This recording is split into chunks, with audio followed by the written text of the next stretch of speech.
বাড়ির কাছেই গঙ্গা, আর আমরা গেলাম টোটোতে করে গঙ্গা স্নান করতে, তাও আবার এত বৃষ্টি ঝড় মেঘ মাথায় করে নিয়ে। হে গাইস, আমি কোয়েল চলে এসেছি আবার একটা নিউ ভিডিও নিয়ে তোমাদের সাথে। আমি তো শ্বশুরবাড়ি আছি, তোমরা প্রত্যেককে জানো। আর এই যে আজকে ঝড় বৃষ্টি হচ্ছে, এই ঝড় বৃষ্টিটা শুধু আমাদের এদিকে না, আরও আশেপাশে অনেক জায়গায় হচ্ছে। আমরা সবাই মিলে বসে বসে না ঝড় বৃষ্টি দেখছি, বাইরের ওয়েদারটা। আর আমাদের না সকাল থেকে প্ল্যান করা ছিল যে আজকে সকাল সকাল রান্না করে আমরা সবাই মিলে যাব গঙ্গা স্নান করতে। তো সেই বুঝেই আমরা টোটোকেও বলে দিয়েছিলাম, যদিও বাড়ির কাছে গঙ্গা, হেঁটে হেঁটে গেলেই হয় 10 মিনিট লাগে, কিন্তু আমরা টোটোতেই বলেছিলাম যে টোটোতে যাব বলে। আর এদিকে আমার শাশুড়ি মায়ের তো গ্যাস শেষ হয়ে গেছে, এদিকে গ্যাস কিছুতেই পাওয়া যাচ্ছে না, তাই উনুনেই রান্না করেছে। আর রান্নার যেই শেষ হয়েছে সঙ্গে সঙ্গেই শুরু হয়ে গেছিলো বৃষ্টি। তো সেই বৃষ্টি ভেজার মধ্যেই আমরা এখন বেরিয়ে পড়েছি, টোটো চলে এসেছিলো তাই আমরা বেরিয়েও পড়েছি গঙ্গা স্নানে যাবো বলে। আমার বর তো টোটোতে উঠলো, আর উঠে ও কেমন করে বসে তোমরা শুধু দেখো। টোটোতে মানুষ পা ঝুলিয়ে বসে, কিন্তু ও পা মানে গুটিয়ে বসছে, কারণ ও যাবে না করছিল, যেহেতু বৃষ্টি পড়ছিল আর বাইরে প্রচণ্ড ঠান্ডা। বৃষ্টি হলেই তো ঠান্ডা ওয়েদার, তোমরা প্রত্যেককেই জানো। তো সেরকম ও যাবে না বলছিল, ওর জ্বর ছিল, তাও ওকে টেনে টেনেই নিয়ে গেছি। আমরা সবাই মিলে গেছিলাম, মামুনি যায়নি, যেহেতু অনেকটা বেলা হয়েছিল তাই।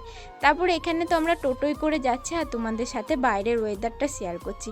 এই বৃষ্টিটা শুধু আমাদের এদিকে না, আরও আশেপাশে প্রত্যেক জায়গাতেই হয়েছে। আর এই রাস্তাটা এতটা খারাপ যে ঝাঁকুনিতে আমার ফোনটা শুধু কাঁপছে, তোমরা হয়তো বুঝতেই পারছো। আজকে সেই সারা দিন, মানে সেই সকাল 12টা থেকে শুরু হয়েছে, সন্ধ্যে 6টা পর্যন্ত বৃষ্টি হয়েছে। কি বলবো। আর বৃষ্টির কারণে এখানে খাল হয়ে গেছিলো, তাই আমার বর টোটোটাকে একটু ঠেলে দিচ্ছিল, না ঠেললে বাঁধের ওপরে উঠতে পারবে না। সামনে যেহেতু বাঁধ, আমরা বাঁধ ক্রস করে আবার চলে যাব। তোমরা প্রত্যেককেই জানো যে এখন বাঁধের অনেকটা নিচে গঙ্গার জল, তো সেই কারণে আমার বর ঠেলে দিল। আমরা তো হেঁটে হেঁটে এখন যাচ্ছি, আর ওই যে আমাদের টোটো দাঁড়িয়ে আছে, আমরা এখন টোটোতে উঠবো।